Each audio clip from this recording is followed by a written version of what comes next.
Good morning, boys and girls. Happy Earth Day. Today what we're going to do is we are going to be creating an Earth Day collage. I'll include a book as well, so if you want to listen to the book first, you're welcome to do that, and then move into your art activity. So what we're going to need today is we're going to need one base paper, which is what this large piece of paper is going to be. And a base paper, whenever you're collaging, is something that you're not going to cut. This is going to be the area where you glue all of the pieces that you do cut onto it. So collaging is cutting and gluing, basically.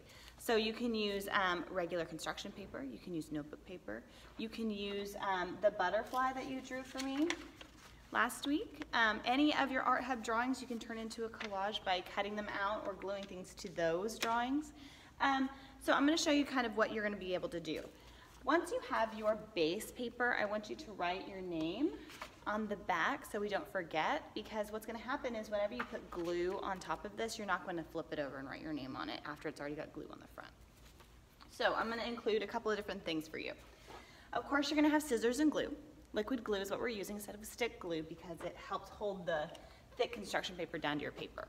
You're also going to get some fancy scissors. Now these have different lines that they cut with, and you can see on the side of the scissors the different kinds of lines. And these are just a little bit more difficult to use. So if you're struggling with regular scissor use, this one's called Majestic.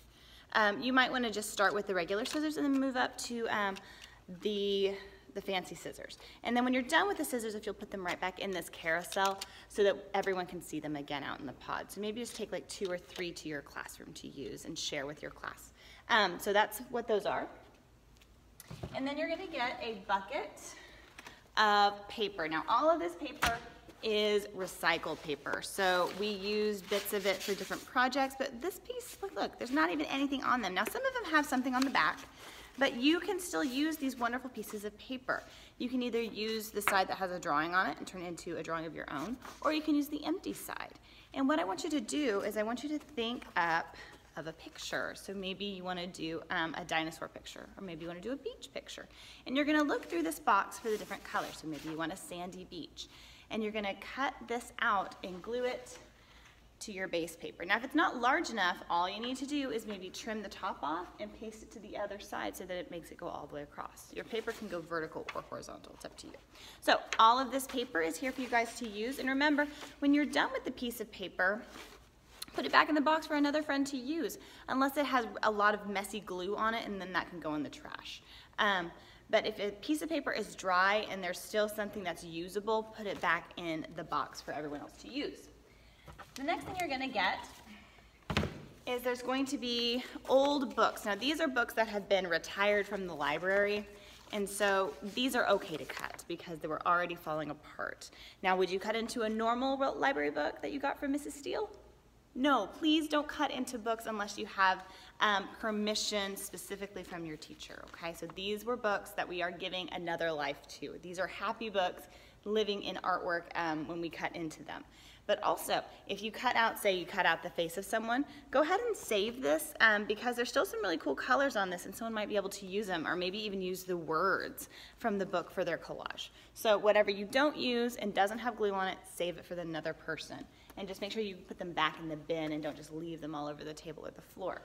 So you've got book pages. So I have started a collage. Where's that? There it is. So I've cut out some characters here. And then when you glue them with liquid glue, you don't need just a whole lot of glue. You would just go around this inside edge. You don't need a big pool of glue in the belly button. Just put the glue around the edges, and I'll show you where I would put it with my marker here. So it's almost like you're drawing with the glue, and you're just going to draw a little line on the inside edge here. You don't want it too close to the edges because then it'll spill out. But if you'll put glue on the edges like this, it makes the piece stick down a lot better. You don't need any glue here, just on the outside edges here. And then you would stick it onto your paper. You do not want to put the glue on your base paper. You want to put the glue on the smaller piece so it's much easier to move, because if I put glue on the purple base paper, it might be all the way over here because I didn't plan correctly, and then I would have to take a tissue or paper towel and wipe that extra glue off. But I'm excited to see what you guys come up with. We're just going to be using the recycled paper. We're not going to be cutting into any brand new paper. And you'll know that because all the base papers are large and all of the recycled papers are in the bins for you.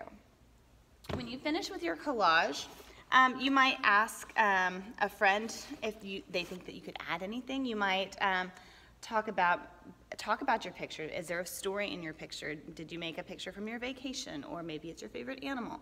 But you guys can come up with wonderful stories and pictures using recycled materials. So that's what we're doing today. I hope you guys have fun.